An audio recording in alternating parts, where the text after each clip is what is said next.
What's good, YouTube? Um, I wanted to make a video for the silver stacking community and or gold stacking community, one of those two. But I just wanted to make this video just to say that we are all gonna be motherfucking rich beyond belief. And I just want to say to the precious metals community that it is a great time to be a precious metals investor, and I'm looking forward to the day where we all become rich and we can bask in our wealthiness. But yes, whoever owns this will be filthy motherfucking rich. Okay. That was silver. But gold is a good one too. If you invest in gold, that's good also. But also, yeah. So the reason why I say that we will become rich is just because we have so much going for us right now. Like, the precious metals market is highly manipulated by the banking cartel, and that has already been proven by the CPM group or something. I forgot his name, but that guy came out officially, and he stated that yes, the precious metals markets are manipulated 100 to 1. For every 1 ounce of physical metal out there, there's 100 contracts trying to get that 1 ounce of physical metal. And then they had some other guy, he officially came out and was like, yeah, the precious metals is manipulated, and I'm going to prove it to you by giving you the price that this precious metal is going to be at a certain time of a certain day. And that time came, and he ended up being right. His prediction that he gave of the price was correct. But I just want to say just the potential amount of money we can make off of this. So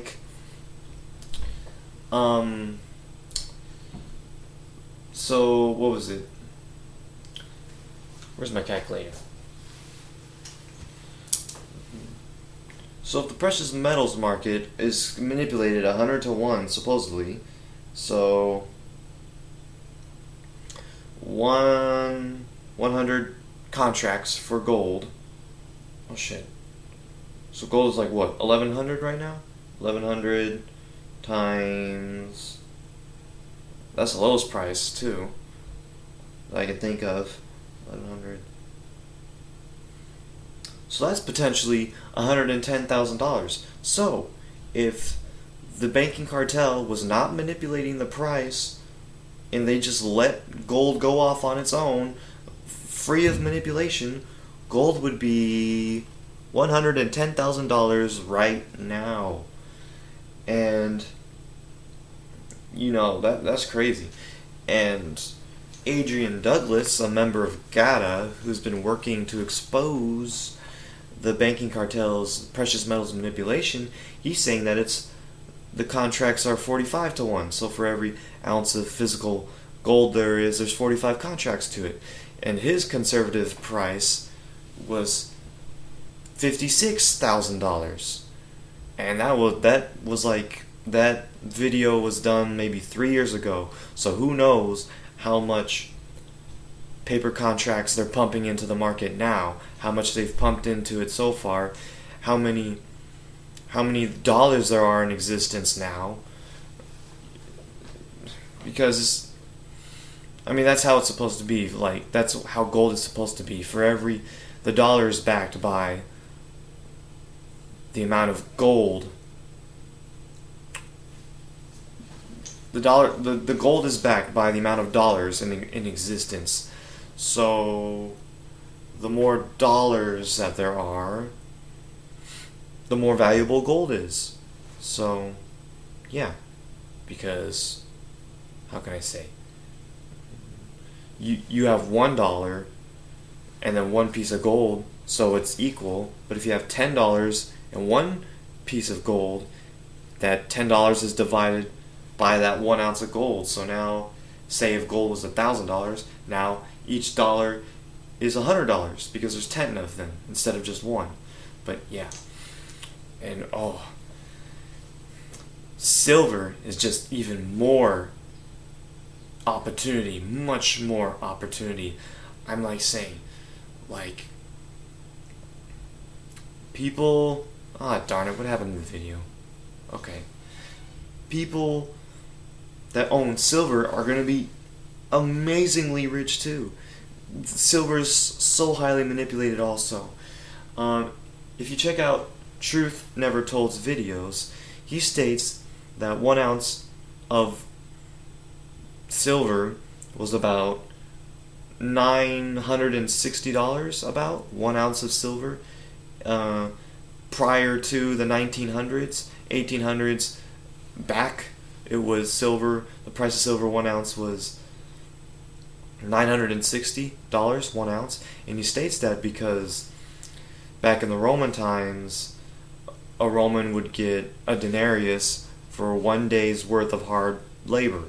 And if we go by the shittiest amount of pay that an American makes today, which is minimum wage, $7.25, and you calculate that by the amount of hours that a Roman soldier or worker would typically work, and that is an average of 12 hours per day, that would equate to about, $860. But Truth Never Told was saying that their pay was $8 an hour.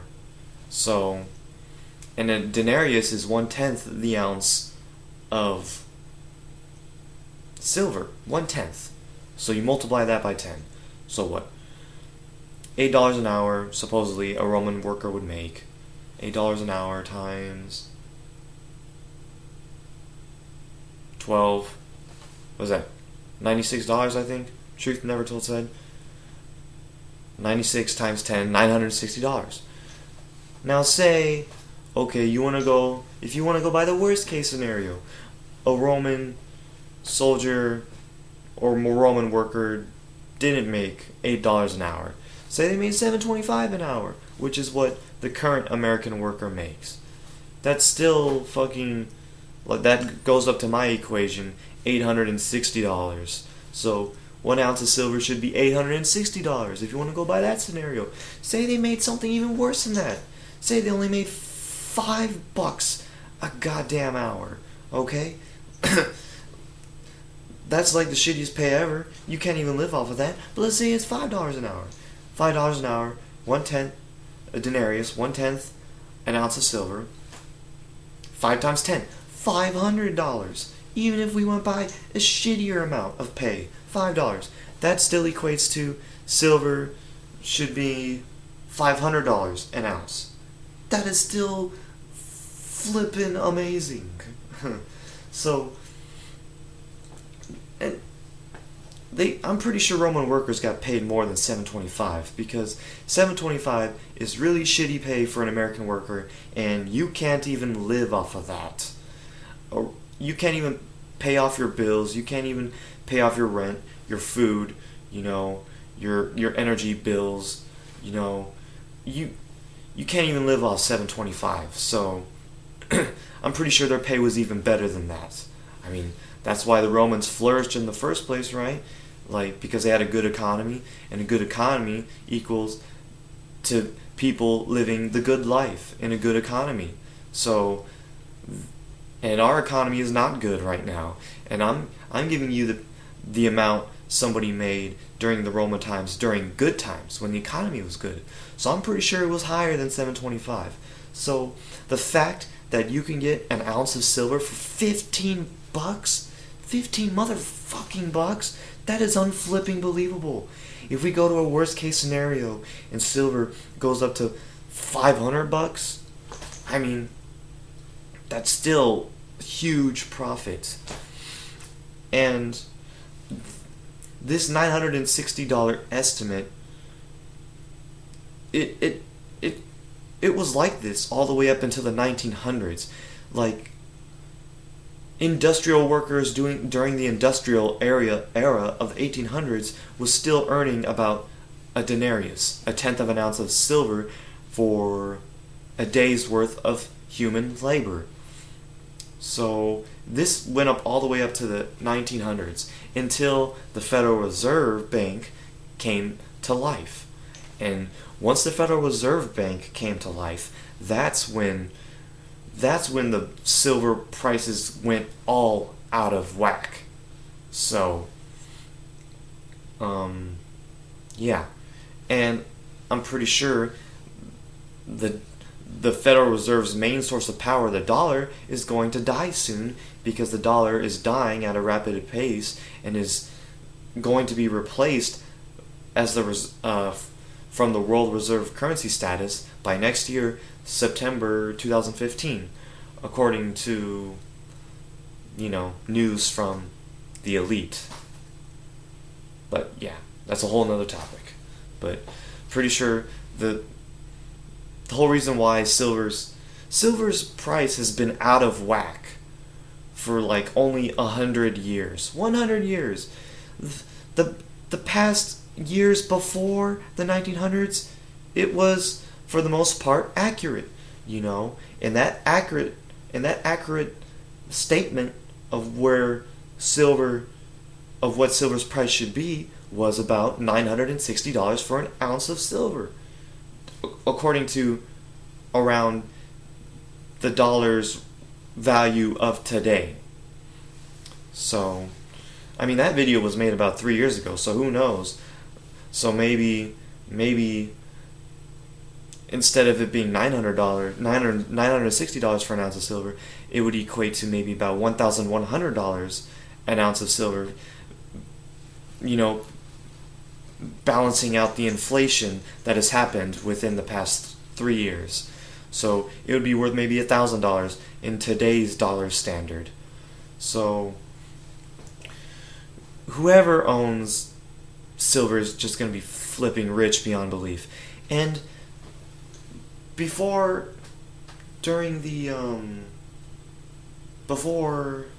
was I going to say?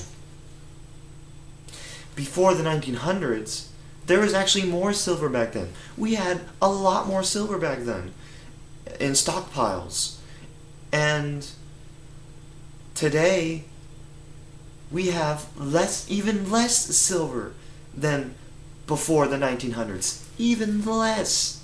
So, back in the 1900s, we had like 10 billion, 20 billion ounces of silver, the American government, in reserves? I'll be conservative and say we had 10 billion. Somewhere around there. Today, the U.S. government has nothing. We have nothing. We went from 10 to 20 billion ounces of silver in the early 1900s to nothing. We got nothing. So silver is even more rare. Silver is actually 5 times more rare than gold today in above ground inventories. That has never happened before. Silver was more plentiful than gold prior to the 1900s. So silver was $1,000 back before the 1900s, during a time where silver was more abundant than gold in above ground inventories. So this is an entirely different situation now. And oh my god, and what's even more amazing, all of these countries are using fiat money now. Fiat currencies, paper money, worthless paper. Let me see. This shit, fucking worthless paper. All countries are on this shit now. Just fucking paper, And what astounds me more is that people are working for paper. If they wanted some paper, just go to the goddamn Office Depot and buy some goddamn fucking stacks of paper for like $1. If you wanted paper that much, go to Office Depot and buy some notebooks. What are you working for this for, man? This ain't shit. You're working For some shit you could buy it off this depot for a fucking dollar, man. This shit is actually valuable, you know? This shit actually requires work. People actually got to go into the ground and go into fucking mines and dig this shit out. This actually requires effort. This requires time. This requires energy to get out. You know, that's why this was the proper exchange of value, because you're trading in work for work. You're trading in work for jack shit. You're trading in your hard-earned work that you spend fucking hours a day busting your butt over to get something like this that was just printed out of a machine within a second. No, man. The fuck is... Oh, no. So, yes, silver and gold investors will be amazingly rich, like $1,000 prior to the 1900s, before the Federal Reserve came in and fucked everything up. And the Federal Reserve's power will come to an end with their dollar, because the dollar is going to die. The dollar is already dying right now. So their dollar status, the thing that they've been, their source of power for these past 100 years, the dollar, their source of power for this past century is going to die soon. And it's dying right now. And once that dies, and once all these countries around the world realize just how worthless that dollar is, and all these countries like freak out and they need like a precious metal to back up their worthless currencies, need to back up all of their worthless currencies with, all these countries are going to freak out and, you know, desperately cling on to something to back up their currency with. You got all these countries in the world using paper money, and it needs to go to a precious metal to back it up with. All these countries in the world, billions of paper currency going to this small little pile of physical gold and silver out there for investment demand. The price is going to explode beyond belief. And, you know, and once this paper Fiat Ponzi scheme is finally over, and once, you know, once these governments just realize finally how fucked up everything was, and how manipulated everything was, and how out of whack everything was, chances are they will revert to what gold and silver have always been throughout history, you know, and that's the price that they always were, you know, back then, before everything went out of whack, you know. And chances are they're going to revert to that. They're going to revert to what the price has always been, you know, to what history has shown us to be the value, the proper value of gold and silver. Probably going to go back to that, you know, and revert back to its normal status of a 1-to-9 ratio, and, you know, backing up their currency and regulating it to how it should be, you know, and not inflating it. It's huge profit opportunity for people who have gold and silver. People are just going to be so unbelievably rich. So unbelievably rich. You know, we're going to go back to what history's standard was of gold and silver was. We're going to revert back to the natural, normal ratio of what it's always been. And people who have gold and silver are going to be so unfreakishly rich. Like, holy shit, man. Rich beyond belief. And I'm telling the common folk right now, the common people working a common, ordinary job, like I am, you know, just a normal, common, middle-class working man. I'm telling everybody right now, buy gold and silver. I highly recommend silver, because silver is even more manipulated than gold. I recommend that. And also more profit opportunity. $15? That's nothing. All you would have to do, $15, just hold off on that video game you're buying. Instead of buying a video game for $60, wait for the price to go down to $20 and buy it. And instead of buying a brand new video game, wait for the price to go down, and instead put that $40 into 2 ounces of silver. That is right there is $2 motherfucking grand. And That's just going off history's standard of what silver's price should be. It's a completely different scenario now too. Silver is even more rare than before, much more rare. And instead of $1,000, it might be $2,000, $3,000, $4,000, $5,000. According to Chris Dwayne of Truth Never Told, silver should be, according to how many paper contracts are being pumped into the market, silver should actually be $5,000 an ounce right now. And considering silver is 5 times more rare than gold right now, and above ground inventories, silver should be $5,000. So much profit opportunity. Hold off on that new video game. Buy 2 ounces of silver, and that's a potential $10,000 you can make off fucking $30 you spent on 2 ounces of silver. You spent $30 on 2 ounces of silver. In exchange, you have a potential profit opportunity of $10,000 motherfucking dollars. People who have gold and silver are going to be so unbelievably rich, and I can't wait. These next 2 to 5 years, it's going to be a very crazy time. It's probably going to be even sooner than that. Probably by 2016. By the end of 2016, we're going to see a lot of rich people getting rich. Okay. Thank you for watching. That's all I got to say. And peace, YouTubers.